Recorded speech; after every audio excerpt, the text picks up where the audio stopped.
And as if people join us, they can pick up where we left off. I'm Christy, and I've been making elderberry syrup now for a handful of years.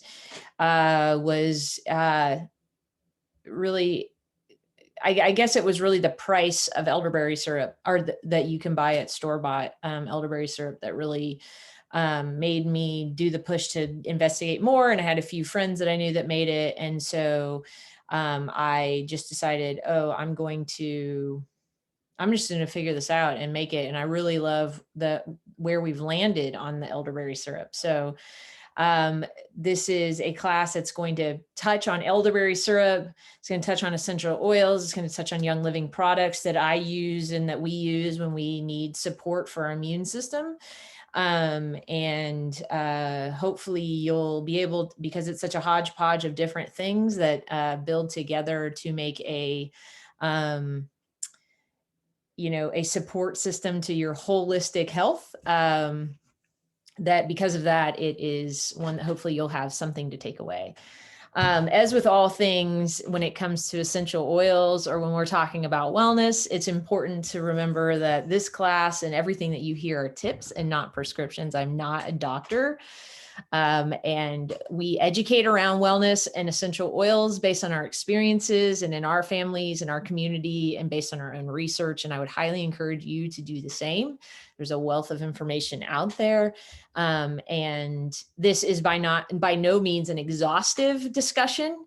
The human body is very complex, and there are many things that impact its healthy function. I think we have typically gotten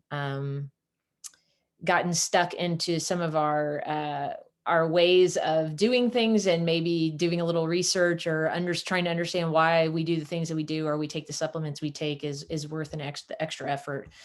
I would really recommend, I'm kind of a gut health nerd. When you start looking at general health, start an overall wellness, do some reading on the gut.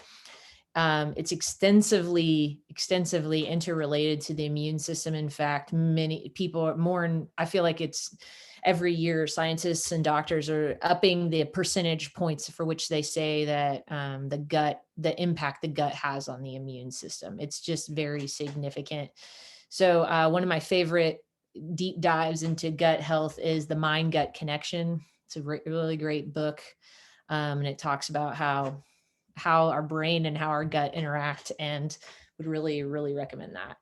I would also encourage you to make small iterative steps towards wellness. So take one thing from this class, or maybe two things, and apply it into your life or your home this week or this month, and then make those small steps towards wellness, and find yourself eventually in a year, or in 2 years, or in 5 years in a completely different place, because you've begun to make these small changes. So I'm a big advocate of doing small things that impact you in the long term. And lastly, I'd also encourage you to approach health from a holistic viewpoint. The body is interconnected. We don't often do this in Western medicine, as doctors are taught to think in terms of body systems and functionalities. And we go to multiple specialists to treat different issues, and often these specialists aren't necessarily communicating with one another, and it's not really how the body is designed. Everything is very interrelated, and so you can never really know how one thing might be impacting or affecting that. So thinking in a holistic way, which is not typically how we as Westerners often think. So before we get into the elderberry syrup, too far into it, I do want to talk about just some overall statistics about elderberry syrup. It's high in vitamin C and dietary fiber, and is a good source of phenolic acid, which is a powerful antioxidant, which reduces oxidative stress on the body. That's often what you can see. Our body is always taking in toxicity from all over. That's why we have liver. That's why we have kidneys. That's why we have these sponges that absorb and filter things in our body. And so you can get oxidative stress by medicines that you take in, by the air we breathe, by the water that we drink. There's just by the chemicals we choose to clean our house with or get exposed to as we're out and about doing our own things. There are just a myriad number of ways that you can be exposed to stress, oxidative stress, and taking antioxidants or foods rich in antioxidants helps relieve that toxic burden in that sense. Elderberry syrup is a good source of flavonols, they support blood vessel health and overall circulation. They're rich in anthocyanins, which is something that's in dark colored fruits and vegetables, which, elderberry is super dark in its color. Then that's been linked to eye health, offering oxidative stress relief, like we talked about earlier, anti-inflammatory protection and cardiovascular support, anti-carcinogen, and so many other things. So it really has a lot of great health benefits, not just in the immune support system. Local honey, if you use that, offers phytonutrients and in and of itself has antifungal and antibacterial properties. Of course, do not use honey with children under 12 years or 12 months old, as their body isn't prepared to take it on yet. The elderberry's impacts against the flu. There's a lot of really great statistics about elderberry syrup and studies that have been done. One such study took participants who had the flu and gave one group 15 milliliters, which is about half an ounce, or like if you know essential oils, it'd be like this much, right? 15 or half an ounce 4 times a day, and they showed improvements in 2 to 4 days with the flu, while the control studies that didn't take them took 7 to 8 days. So it really reduced the time of sickness, but it also reduced the severity of symptoms also. So there's just a huge case for taking it, especially for the flu, but just overall immune support and health. There is some discussion around cytokine storms and cytokine release syndrome, or which is what cytokine storm is right now with the current bug pandemic bug that's been going around. I would encourage you to do a little research. Some people say, hey, this because this particular variant of a virus has the potential to create cytokine storms. Some people caution against using elderberry syrup for it. Other people say they definitely still would use elderberry syrup if they came down with that. So that's something, this is one of those areas where you need to kind of do your own research, look it up yourself, and see if you would use elderberry syrup should you come down with what's going around. And that's, you need to probably consult your own doctor or do your own research to sort that out.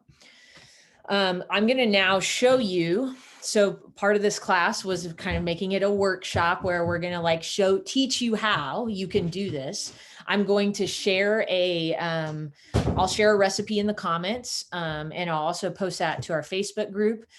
So that you have the recipe that I use and I make for my family. I'm going to show you a couple videos.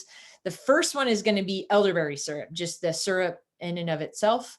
And then the second video, I'm going to show you how to make the gummies, which was a fun additional step, something my kids can sometimes be reluctant to take elderberry syrup. I don't know why. I don't know what their malfunction is. I have a couple kids who will and a couple kids who won't, but the gummies add a fun additional layer of willingness to comply with the routine. So let me do that now, and hopefully you'll learn something from this.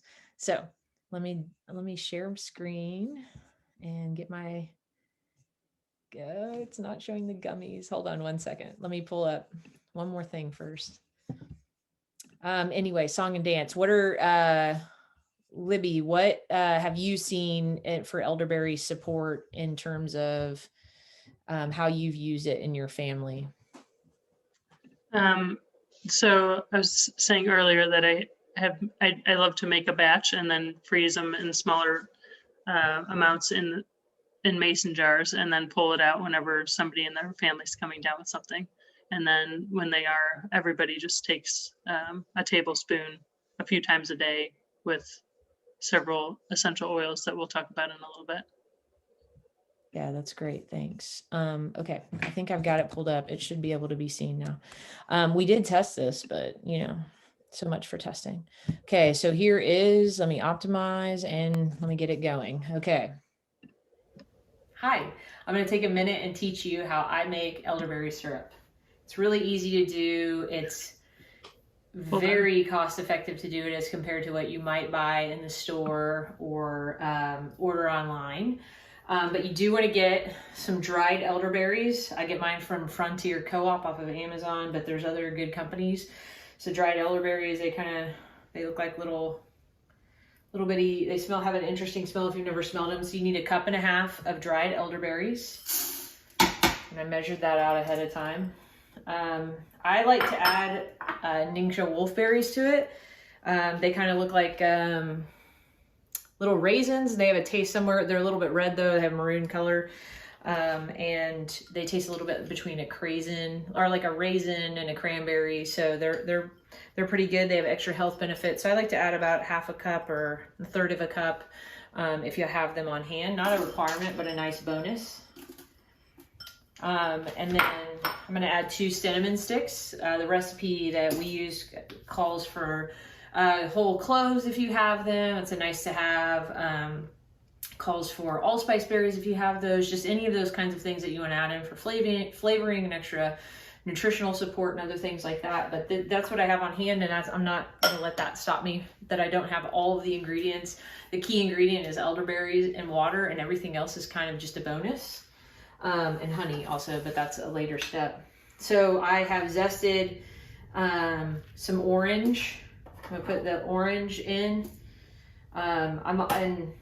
Since I didn't have a big orange, I'm just using the little clementines that my kids like. That's what I had, so that's what I'm using. I'm gonna cut them in half and I'm gonna juice it. I'm putting all this into an Instant Pot. You can make this over the stove if you don't have an Instant Pot. But Instant Pot just kind of cuts down your time. So I'm gonna juice them and then I'm gonna drop the whole thing in with it so that we can just get everything out of it that we can. I'm going to show you a quick zest. Maybe you already know this trick on zesting, but with a lemon, I thought I would do it. These oranges are a little bit smaller, so harder to do and took a little bit more time. But I like to get some of the bigger things off by taking just a peeler and just trying to peel as lightly as I can and not get the pith. You don't want that white pith, that's the bitter part. The peel itself is where the zest and stuff is. And in fact, that's where our essential oils come from, is they're cold pressed from the rind. So once you get this all peeled, you're gonna wanna juice it. This is organic lemon. If at all possible, you wanna buy all of these things organic.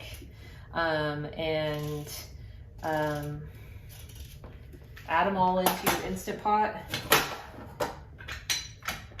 Juice this lemon. Elderberry syrup. Later, there's a step later that has adding honey and adding essential oils. But you're gonna want to do that once it's cooled down a little bit. It's just gonna make your Instant Pot or your stovetop all gloopy if you try and add the honey now. So right now we're just focusing on the juice of these lemons, cinnamon stick, elderberries, any of the other allspice or anything else like that you have. And then if you have ginger, you want to do that. You can, if you have raw ginger with you, you can just take the ginger and peel it with the back of the spoon. I don't know if anybody's ever taught you that trick, but basically you just want to take your spoon and pretend this is the ginger, and you can easily just pull the skin off like that. I don't have any ginger, but that's not going to stop me from making my elderberry syrup. So I'm gonna add 4 cups of water. And then I'm going to seal this. Again, hooray if you have an Instant Pot, but it's not a limiting factor if you don't. Put it on high and cook on high pressure for 7 minutes. And once I'm gonna let it naturally release, which usually takes 10 or 15 minutes. And once it's naturally released, I'll show you what the next step looks like. Okay, so I have pressure cooked this for 7 minutes on high. I took it off, took the lid off, let it come to natural release. Took about 15 minutes, and then I opened it up and let it saute for 15 minutes on high. What that does is kind of reduces it down a little bit and gives you that syrup consistency. And now I'm gonna just pour everything out into this colander. And then I'm going to use this mashed potato masher, and I'm going to kind of mash it, make sure I get everything that I can out. And from there, we're gonna let it cool.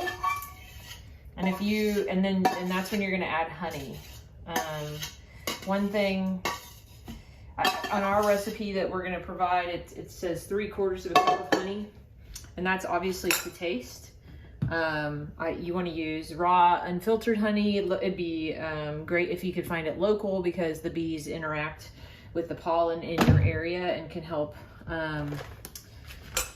ward some things off for you in that regard. And so you just want to mash this, and then once it comes to room temperature, that's when you want to incorporate your honey. And if you're going to flavor your elderberry with essential oils, that would be when you would want to add your vitality oils to the whole batch. I'm going to wait, and I'm going to add the vitality oils to the gummies. So if you're making elderberry syrup, this is kind of where you'd stop. You squeeze this out, you add your honey, you let it cool, add your oils, and then you store it in your fridge for about up to a month. Or you can freeze it for longer. But so if this was syrup, this is where I'd stop. My next video is going to show you how we turn these into gummies and what that looks like. It's a pretty simple process. There's not a lot more to it. But that's when I'm going to flavor mine with essential oils. So hope this has been helpful. It's really easy to do and is a really cost-effective way to help support your immune system. Okay, so that's a good sense of that. I would say probably you're looking at about 6 weeks to 2 months in the fridge that it would still be good, and longer, of course, in the freezer if you want to freeze them. Next, I'm going to show you the gummies. It will be a little bit shorter by a bit. Okay, I'm going to show you now how to convert your elderberry syrup that you've made. This is 8 ounces. It's been cooled, and now it's ready to convert into gummies. I have trays of gummies, a couple trays. One, they have dinosaurs and rockets. If you don't have a tray, that's fine. You can just use like a bread pan or an 8x8 pan and let it just congeal on the bottom, and then you can cut that up into individual one, or even use cookie cutters, small cookie cutters if you want. So no need to buy anything special. If you don't have kids and you don't care what the pattern is, you can just make it with something you already have. So your first step is to take a 1/4 cup of your cooled elderberry syrup and add that to 4 tablespoons of gelatin. You can use any kind of gelatin you want, and then you're going to want to mix this up until the gelatin dissolves.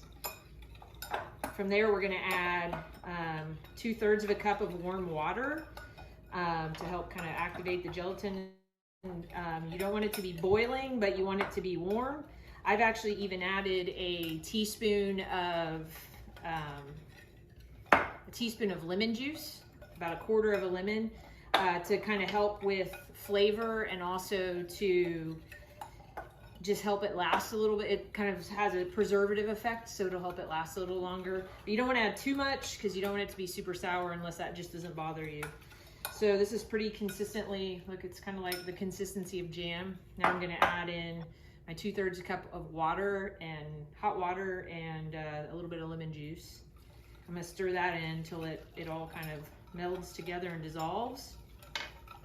And then I'm going to add the rest of my 8 ounces of elderberry syrup. My hot water is dissolved. Looks like a really thick syrup. Now I'm going to add in the rest of my elderberry syrup.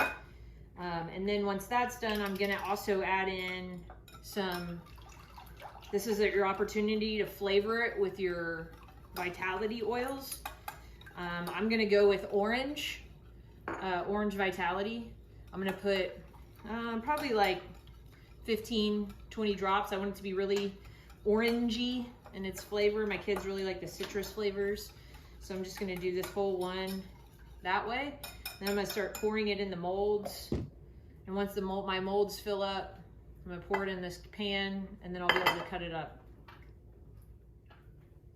As a reminder, your vitality oils are the same exact oil that's put into the bigger label or the solid label orange essential oil. They're the exact same oil, they just have a different label, and that's for FDA purposes.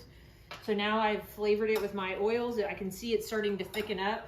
And actually what I'm gonna do for easier pouring is I'm gonna dump this back into my measuring cup, my silicone measuring cup, and then that's how I'm gonna pour it into these different things. Okay, I'm gonna pour now.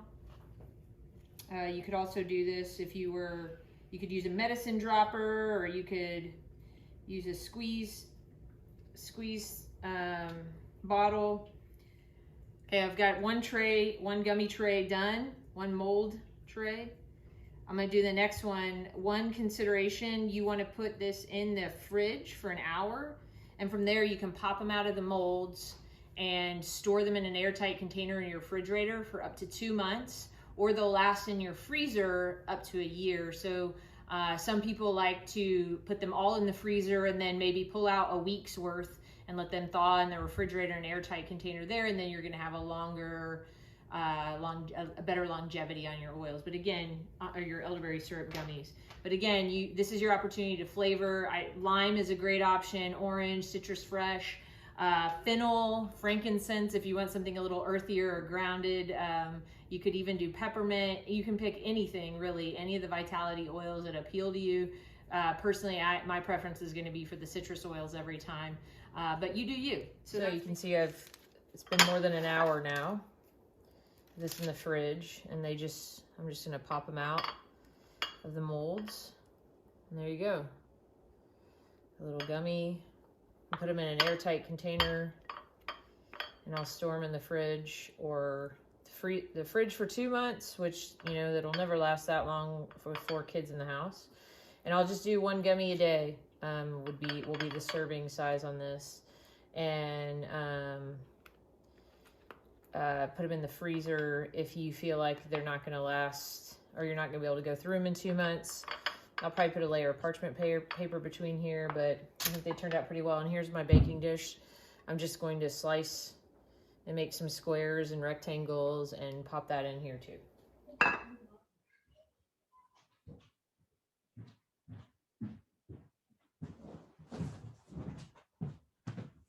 Okay, so hope that was helpful. It's a little bit, if you were here in my house, I would be able to just walk you into my kitchen and show you that, but that was kind of the best way to get it going. It was really fun to do. I made that back in mid-February, and I've gone through all of the gummies because my kids are so enthusiastic about reminding me to take them or give them to them. So it was a enthusiastic seal of approval for my kids, and would encourage you to do the same if you have kids, or if you just prefer gummies and that would be more exciting for you to take. So I'm going to share my screen again, and we'll get going through the rest of the presentation. Just a few more immune support considerations and things we want to talk about. Of course, with your diet, that's something we always want to think about. Food is our first medicine. And so we have to consider that everything that we take into our mouth and we consume as food is either feeding disease or fighting it. I would really encourage, of course, everyone to eat a clean diet. What does that look like? We hear that a lot. Low to no sugar, gluten, dairy, processed foods. Those are all inflammatory things. But some of us can get away with it better than others. But our gut and our overall body has to work less when we are when it doesn't have to fight that inflammation and fight those kinds of things. So whenever possible, eat those whole foods. Whenever possible, eat organic produce, grass and free range, free range or grass fed meats, eggs, pastured. You want to look for those kinds of terms: pastured, um, organic, grass fed, all of those types of things. Because overall, this is going to reduce your overall toxic burden. Again, going back to that idea of a toxic burden. So that's always something to consider and think about. 1 second, I need to shut this door. For supplement considerations, of course, Young Living has a lot of supplements. There are a couple different approaches I take to supplements. Some I take daily, and others I take when I'm feeling like I'm coming down with something or when I need extra immune support. So daily, I take a probiotic. Your gut health and your immune system, again, as we've talked about, are closely linked. And in many ways, your gut bacteria are as vast and mysterious as the Milky Way. There's a lot that scientists and researchers are still trying to understand about our gut and its impact on our overall health. It is within these trillions of gut bacteria that are within us, there are about 1,000 different species represented by some 5,000 distinct bacterial strains. Everyone's gut microbia is unique, but there are certain combinations and collections of bacteria that are found in healthy individuals. So the main factors that affect your personal microbial mix are age, diet, environment, genes, and medications, particularly your exposure to antibiotics, which can obviously deplete that good gut bacteria. And your microbiota plays many roles. It metabolizes nutrients from food and certain medications, serves as a protective barrier against intestinal infection, and produces vitamin K, which helps make blood clotting proteins.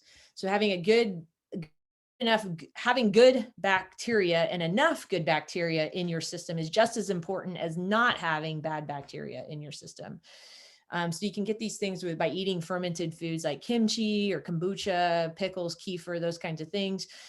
You can also take probiotics, and that helps kind of maintain and restore that beneficial bacteria. This is something I take daily. Young Living offers 2 types. There's the Life 9, which comes in a pill capsule, and then there's also this is called Mighty Pro. It's from the Kid Sense line.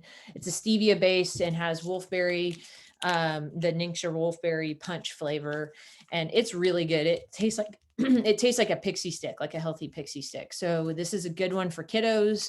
This is a good one for adults too. Like I think my husband would prefer to take this pixie stick if he could every day. But probiotics, something I take daily. Another thing I take daily is vitamin D. I'm really comfortable taking, probably more than most of you would. And part of that's because I know the blood work that I'm doing, but I do take it daily. Vitamin D is one of the things that it's a essential fat soluble vitamin that the body can absorb from sunlight or from select foods. Vitamin D is involved in many cellular processes, and it can cause the body's, including your immune activity. And during the wintertime, most people get less exposure to sunlight, which can cause the body's natural defense system to weaken.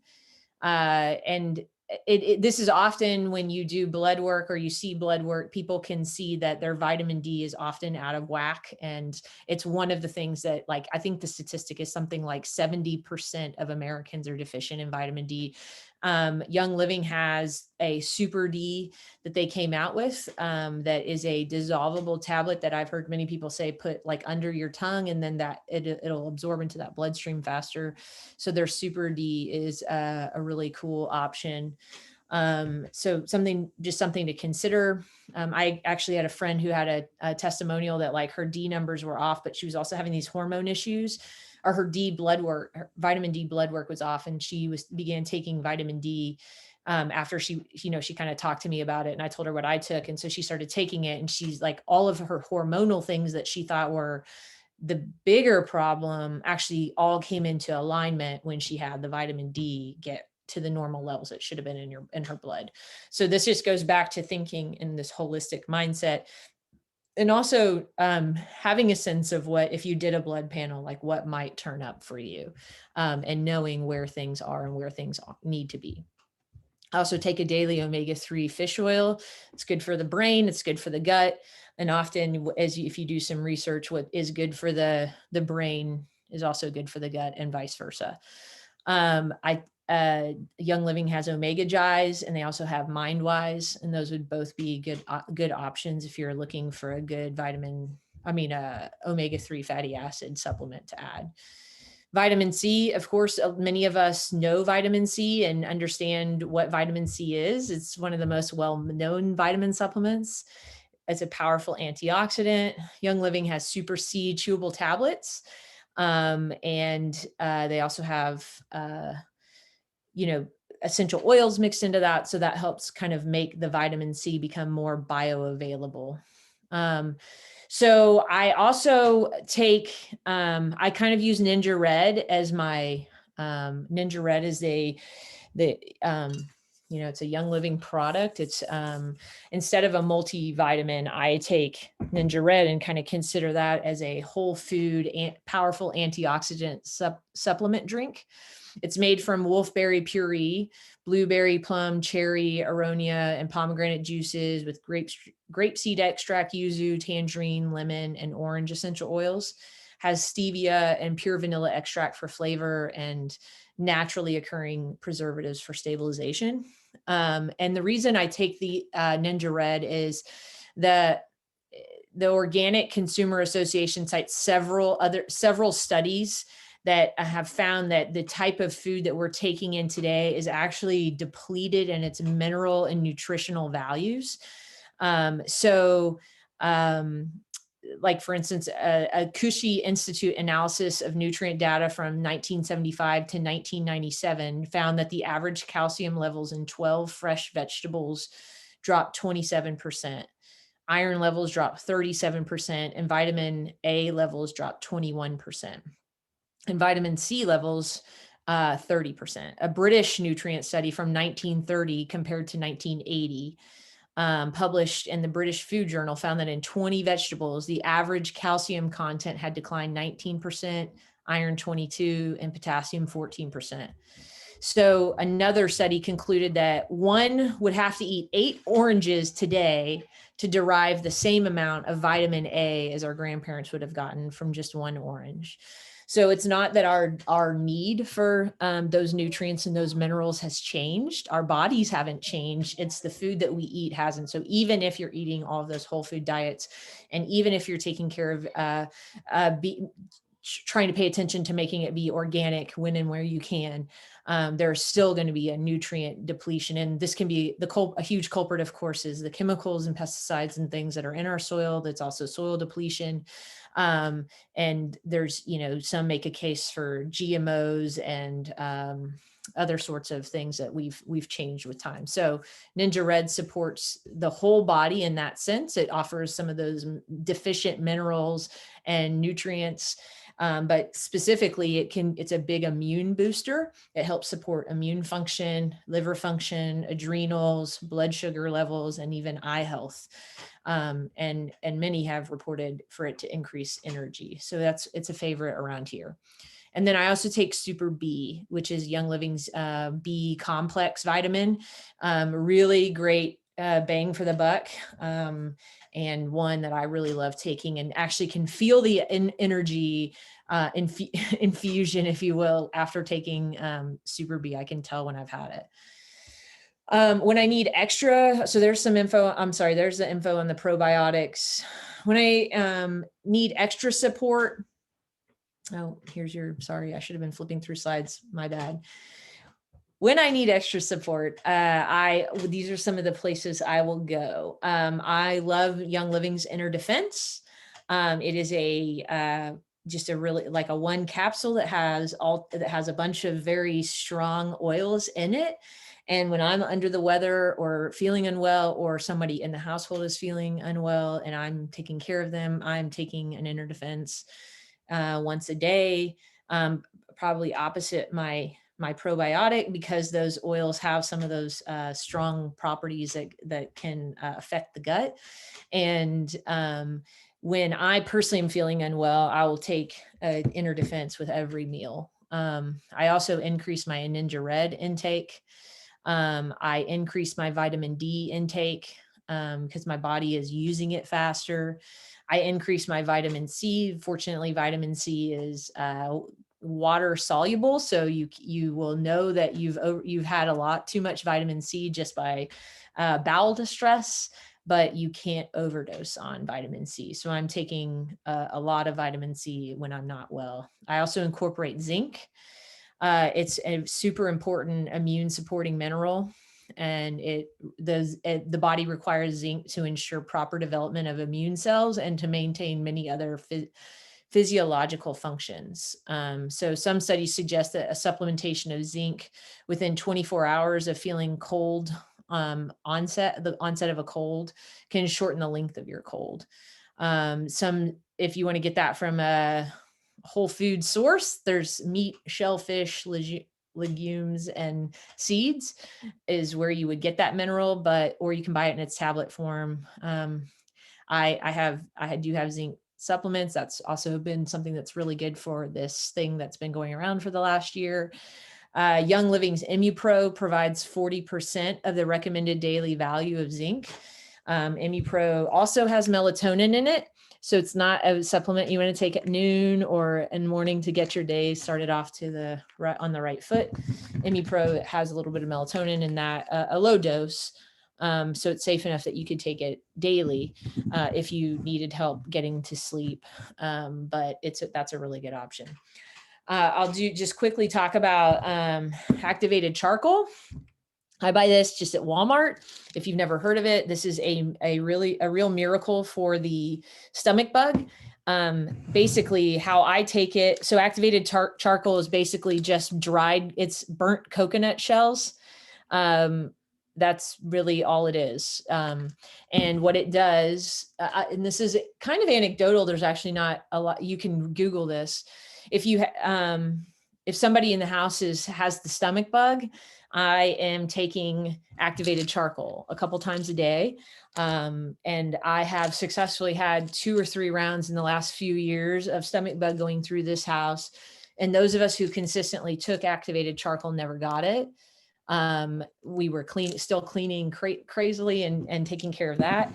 But, and for those that have the bug, if you can get them to consume it, say in applesauce or a little bit of grape juice or something like that, the activated charcoal will help, slow the roll of puking. The one cautionary tale I will offer about activated charcoal is that activated charcoal, what it does is goes into the stomach and absorbs whatever is in there, like chemicals or whatever, and then passes that through the body. It's not something that you can digest. So its job is to basically be a sponge and soak things up. Activated charcoal will do that to your medicines and your vitamins and your supplements. So you don't want to take it within an hour on either side of having taken supplements or vitamins or medicines, because it will just completely null and void these. In fact, large, high doses of activated charcoal are what the hospital would give you if they were going to pump your stomach. They're doing that to get the drugs to be absorbed. And somebody said, hey, every home should have a bottle of activated charcoal in case somebody overdoses on something, and they can take this activated charcoal. And while it's not a solution, you should still call 911 and call the ambulance. It could save somebody's life while you're waiting for the extra care and extra help that you want. So that would be my activated charcoal plug. I would be remiss if I didn't share that with you, because when I found that out, it just felt so liberating to be able to handle stomach bugs. A few additional considerations. Bone broth is another great way that you can support your overall health. It's packed with vitamins, minerals, and nutrients, contains glutamine, which helps heal the lining of the gut wall. You've probably heard of people talk about leaky gut. Well, that improving the lining of your gut wall helps the opposite of leaky gut. It helps heal the gut. And it also improves joint health and can help with people who have rheumatoid rheumatoid arthritis and those kinds of things. Bone broth is another great DIY. You can keep all, if you're buying those organic and pastured chickens and beef and whatever, or ribs or things like that, save those bones after you've eaten them, and you can put them in a freezer bag. I just keep a gallon freezer top bag in my freezer. And when we've had chicken or when we've had ribs or whatever, I just take those bones after everybody's done eating and drop them in that freezer bag. And then I just keep doing it until I've got about 2 pounds of bones. I do the same thing with vegetables. I will keep the stems of my broccoli, like the big honking stems. I'll just kind of chop those up roughly. I'll do the same thing with cauliflower. Anything that I'm buying organic, kale stems, carrot peels, potato peels, onion peels, like the outer skins of the onion that you're always peeling off and throwing away. Keep a separate freezer bag of veggies, mushroom stems, all those things that we just kind of either toss, or sometimes if you're like a gardener, maybe you compost those things. These are all great fodder for broth. So save those bags. When you get about 2 pounds of bones, add that to your Instant Pot or your crock pot, and create your own DIY bone broth. So it's the one key thing. You want those bones and you want those veggies, add those together, whatever you've got. The key ingredient is going to be about a tablespoon of apple cider vinegar. And by doing that will help kind of access and break down the bones, and be able to get that collagen and all those good minerals and nutrients you want. Fill the rest with water and then let it go. So there's a lot of great recipes online, but I love the idea of kind of, if you're going to pay extra for organic, let's make the most out of that organic experience by also being able to turn it into bone broth. Sleep is especially important and super important when sick or unwell. During sleep, your immune system releases proteins called cytokines, some of which help promote sleep. Certain cytokines need to increase when you have an infection or inflammation, or when you're under stress. And sleep deprivation may decrease production of those protective cytokines. Your body needs sleep to fight infectious disease. Long-term lack of sleep also increases your risk of obesity, diabetes, and heart and blood vessel or cardiovascular diseases. So it's really important to be able to do that. So there's some great oils that can support that: lavender, frankincense, stress away, valor. These are all really great places. Rutavala is awesome.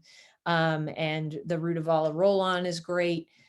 Pro, we already talked about, gives a little extra boost. Magnesium before about 30 minutes before bed is really great for you to consider too.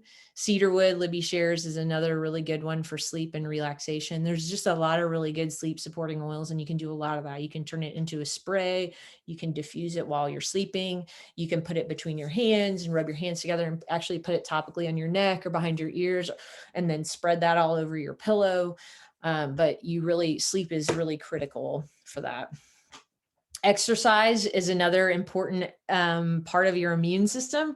Regular exercise is one of the pillars of healthy living. It, of course, improves cardiovascular health, lowers blood pressure, helps control body weight. Gisela shares that she's been using cedarwood and it really works amazing for her for sleep. Exercise, just like a healthy diet, exercise can contribute to general good health and therefore to a healthy immune system. It may even contribute more directly by promoting good circulation, which allows cells and substances of the immune system to move through the body freely and do their job efficiently. Some great oils for this are peppermint. We had somebody say that in one of our classes recently, put a drop of peppermint. Her husband puts a drop of peppermint under his tongue before he goes for a run, and then kind of takes off, and it just really gives an extra zip in his step. For post-workout, peppermint would be great for muscle or joint achiness or joint support. Raven and Panaway, same thing. Valor, same thing. That's really good for joints. Outside of the premium starter kit, energy is a good one to kind of help get you focused and up and motivated. Or diffusing any of those oils would be helpful too if you're wanting to get a little bit of a get and go. Of course, reducing stress is important. When we're stressed out, our body is less able to fight off disease. Stress decreases the body's lymphocytes, the white blood cells that help fight off infection. The lower your lymphocyte level, the more at risk you are for viruses, including the common cold or cold sores. High stress levels can also cause depression and anxiety, again, leading to higher levels of inflammation. This is a perfect example of how often, if we allow anxiety or depression or what are these, and then those secondary effects of like sleeplessness or not working out or not eating healthy, that this ends up being this snowballing effect that just continues to contribute to unhealth and disease, really, that you'll begin to see things that are happening in your mind are actually become real physical symptoms, real physical problems, whether that's headaches or blood pressure or, all these other just overall levels of inflammation that began with a mood issue. So this is a looking at your body holistically. What are ways that you can reduce stress? Some great stress oils are Stress Away, Valor, and frankincense. There's also the Calm CBD roller. That's really great. CBD is another awesome thing to be able to help offer calm to anxiety or stress and stress reduction. So the Young Living CBD products are really great for that. I also there's a cortisop is one that a supplement that Young Living has, and it's really formulated for women. But cortisop helps kind of cut down the cortisol. It inhibits the ability of cortisol, which is like a stress hormone, to actually affect your body. I've actually been taking cortisop for the first time in the last month or so. You can only be on it for 2 to 4 weeks, and then you need to come off of it for 2 to 4 weeks. So I've only been doing it for about probably 10 or 12 days. And I actually have noticed a level of just like not any background stress or operating on background cortisol all the time. So that's a really good one if you find that you just kind of have a stressful life, which I think we all kind of do. Like I'm trying to like rack my brain to think of somebody I know in real life that's like, no, I'm good. I don't feel like I have any problems. So if that's you, might think about that. So drink lots of water. That's another just important overall health consideration. We should all be drinking half of our weight in ounces every day. So think about that. Find a water bottle. I know that's hard to do. There's ways that you can add different oils to it. I love the citrus fresh or tangerine or lime or orange. These are all really lemon, all really good things to add to your water. I like to find water bottles that I know, like, okay, if this is a 24-ounce bottle, I need to be drinking 2.5 of these, and or 3. I try and actually shoot for 3 of these a day. And I like to think of it in that way because it gives me a goal of like, okay, it's noon. How much water have I had? Okay, it's 4:00. Where am I at in my water? So that's something I would really encourage you to think about and to consider. So we've talked a lot about essential oils, essential oil considerations. Here's a vitality line, and these are some areas of Young Living is, of course, the only company that is approved for internal use. And I'm often telling people, hey, if you need to check out what your oil, the label on your oil says, almost, I can't think of anything that would be on the market that you could pick up at, say, Whole Foods or Trader Joe's or Sprouts, or even in those health food conscious stores. I would just venture to guess that probably 100% of what's on those shelf stores will say not for internal use, not for internal consumption. Do not take internally.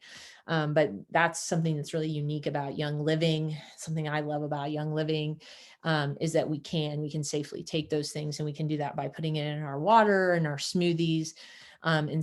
Tea, coffee, even bone broth, anything really, all your cooking, your marinades, all of those different stuff. So by adding essential oils, we gain those additional beneficial properties for consideration. it makes the vitamins and minerals and nutrients that we're taking in more bioavailable. So it's helping, again, essential oils are always trying to right the ship of our body. They're trying to help support the body do what the body naturally wants to do, which is bring stability and balance. That is what essential oils are doing. The last thing I want to talk about is your indoor air quality. Oils are really great for that. Generally, indoor air quality is usually 5 to 7 times more toxic than outdoor air quality, mainly due to conventional cleaners and synthetic air fresheners. Synthetic fragrances added can contain a mixture of hundreds of chemicals and are known to emit harmful volatile organic compounds, which are VOCs. Research shows that some VOCs can irritate your eyes, nose, and throat, create difficulty breathing, and cause harm to the central nervous system and other organs. In the winter, people tend to stay indoors, trapping all the poor quality air inside. And then they're cleaning with things and they're burning candles and all of those kinds of things. So diffusing essential oils is actually going to make your home smell amazing, but also help purify the air and get rid of the unwanted odors and things in the air. So oils for purifying the air would be thieves. That's what immediately comes to mind. Thieves, lemon, citrus fresh. That's in the starter. Those three in the starter kit. Outside of the starter kit, I really love tea tree or purification as for air cleansing, but also kunzia. That's one that I really like. To me, it kind of is a mix between tea tree and like a lemon verbena or lemon myrtle type smell. Lemongrass also really good. Libby shares. So I think that's a really good consideration. If you want to take the benefits of your diffuser to the next level, you can turn up the humidity too. A 2013 study found that humidifiers may help fight the flu.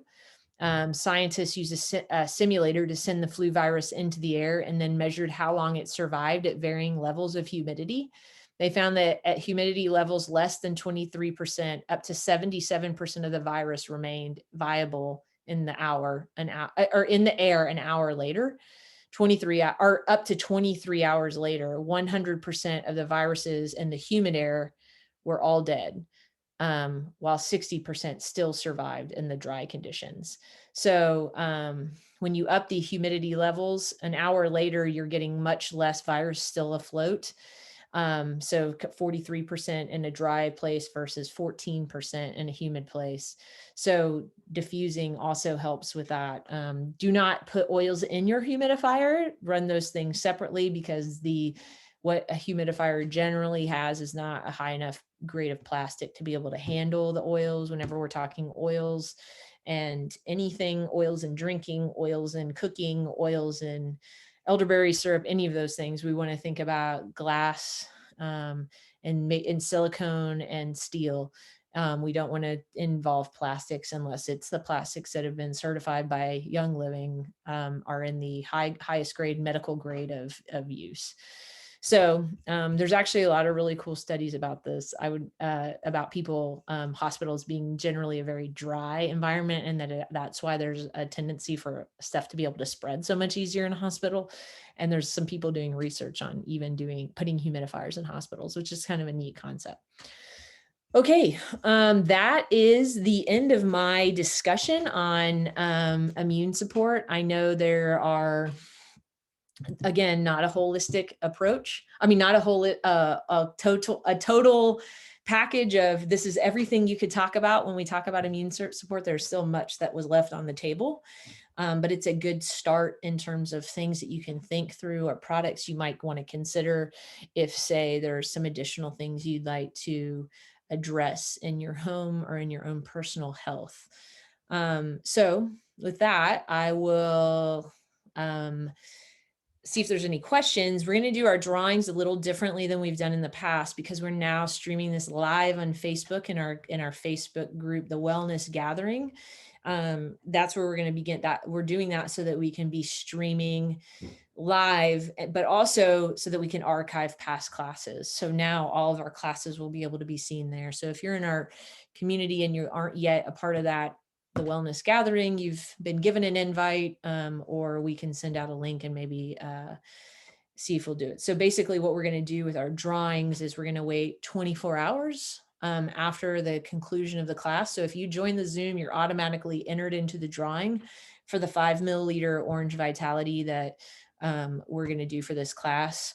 But we're going to give other people who maybe are in a different time zone and it doesn't really work for them to join at this time, we're going to give them a chance to watch the video, comment, and let us know, and then we'll do a drawing thereafter.